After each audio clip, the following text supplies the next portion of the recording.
with the Hemp Road Trip and a bunch of other organizations that do a lot of cool stuff in hemp. Here to help walk you guys through seed, food, fiber, and CBD. So essentially, what are you growing for?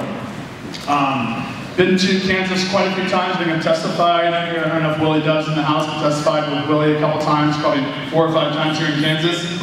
Super excited to have you guys on board with us in Colorado growing industrial cannabis, and excited to help you guys get going. So, with that, a little bit of background.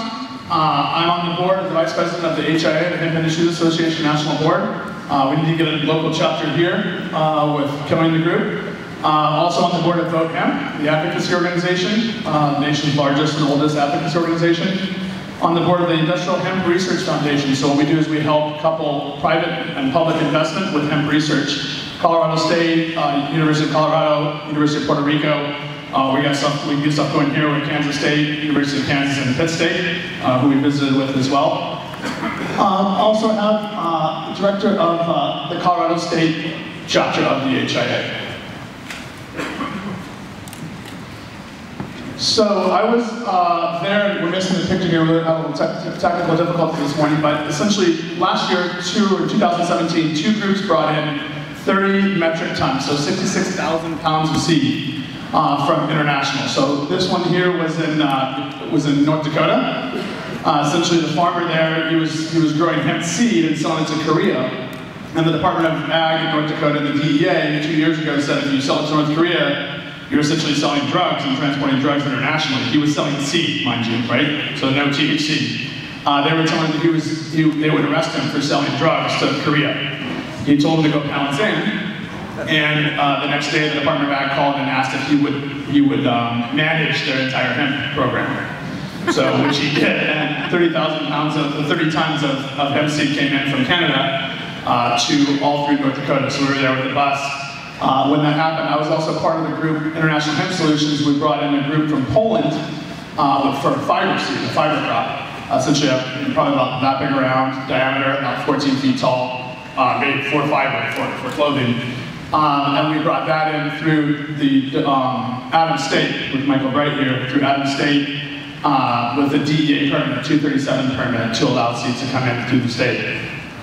Thankfully, the DEA now, with the passage of the Agricultural Act, the DEA is now no longer has jurisdiction over this plant. It's now been passed to the USDA.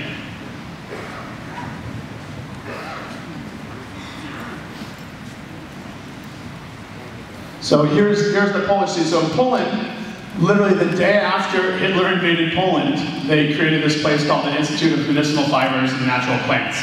Which is crazy to me, but there's a seed bank. So the seeds come, that's the name of the seed bank store there, it's all underground.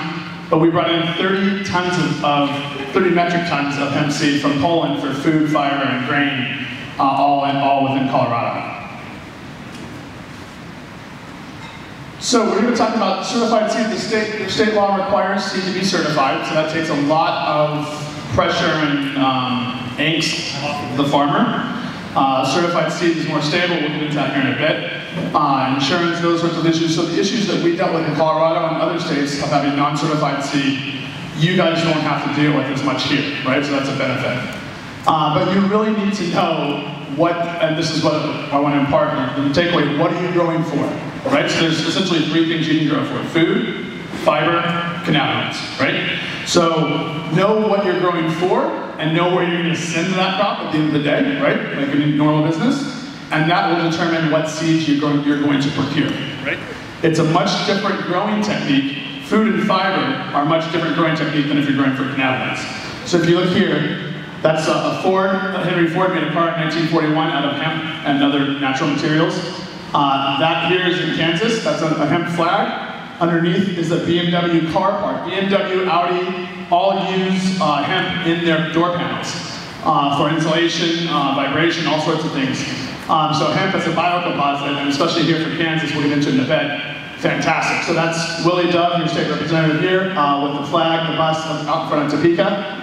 This is what it looks like when you're growing for fiber, right? It's super tall. There's not the bulbs are on the top of the plant, but the diameter of the crop is, it's thick.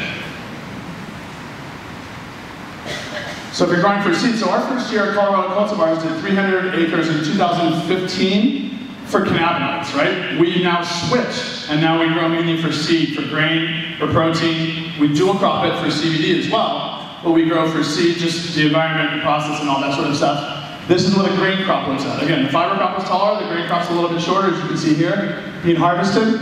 The seed and the protein, in fact, if you go on YouTube, there's a thing called the Hemp Seed Challenge, where a couple buddies of mine and I lived on hemp for 10 days to prove that you could live on it and that it was a superfood. Not the best tasting, that took me a while to get back into hemp, honestly, but you can live on it. It is a superfood, it's absolutely fantastic. And there's a growing demand for it. In Korea, in fact, in 2016, Fukushima happened and essentially contaminated the entire area, right? The entire sea, all that. So the Koreans got a lot of their fish oil was a big thing in Korea. Obviously the fish oil was contaminated after Fukushima, so there was a huge run in 2016 on hemp seeds. So we were literally shipping containers of hemp seeds to Korea as a result, because the hemp seeds, the oil, the nutritional value of that seed is very powerful. So that's the second option for you guys to grab.